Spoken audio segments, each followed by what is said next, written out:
So yesterday, Marjorie Taylor Greene was holding the gavel.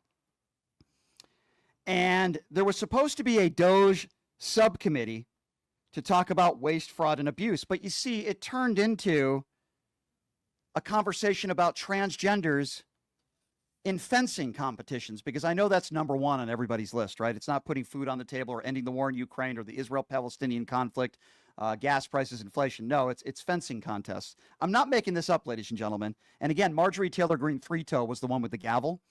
So Representative Fallon, who is just despicable, had the USA fencing chair in there as a witness yesterday.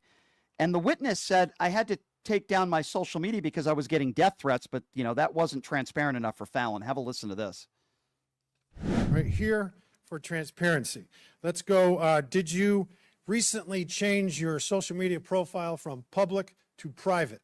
I did, sir. Okay. Was that before or after you got wind that you might end up being here today? That was around the time that I was receiving death threats and anti-Semitic messages. Also happened to be right after you found out that you might be here, correct? I can't recall, sir, specifically when I went private. Yes, that is April 14th, and you did it after. So I'm going to give you another F, 2 counts for transparency. Yeah, there you go. 2 counts for transparency, because God forbid if anybody gets death threats, and I don't wish that upon anybody. Taking your social media account down after getting death threats is an F for transparency. But again, this is the same idiot who supports everything and anything that Donald Trump does. They're sycophants is what they are. That's why I call it a cult, or in this case, sometimes a clan cult. And it is interesting to me because McClain is another right-wing buffoon. And again, they're so up in arms about a transgender in a fencing competition. And listen to the anger in McClain's voice speaking to this.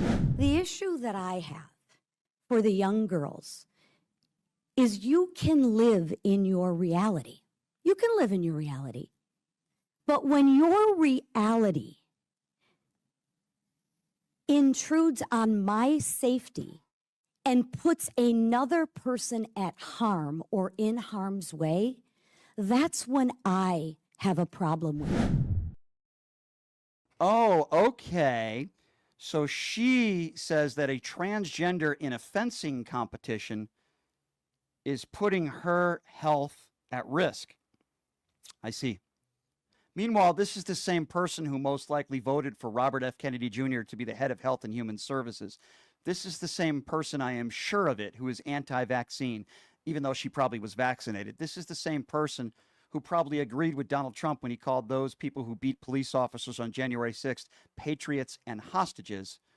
But God forbid, she's really, really upset that there was a transgender that was in a fencing competition. Marjorie Taylor Greene, by the way, had the gavel in this, what turned to me to be a pathetic subcommittee discussion, which turned into, as I said, about transgenders in fencing competitions, which I'd never heard anybody complain about. I've never heard anybody even talk about this before. And I'm a big sports fan. I've never been to a fencing competition. All due respect to those that are fencers, okay?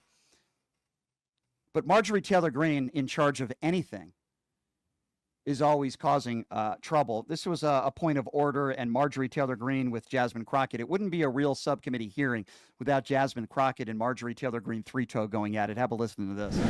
Point of order. Out of curiosity, is the chairwoman allowed to editorialize before every speaker on the Democratic side speaks, or is that part of her time, which we know that she went over? It's not a point of order. You're taking Ms. Stansberry's time. I know you're trying to be chair of oversight, but Ms. Stansberry is the ranking member. Chair would be better on this side. I do agree with that. It's Ms. Stansberry's time. Yeah, there you go. Marjorie Taylor Greene, it wouldn't be real without Jasmine Crockett and Marjorie Taylor Greene going at it. By the way, Donald Trump was the one that said Jasmine Crockett was the one with the low IQ. I think we all know who the low IQ person is that was in the halls yesterday.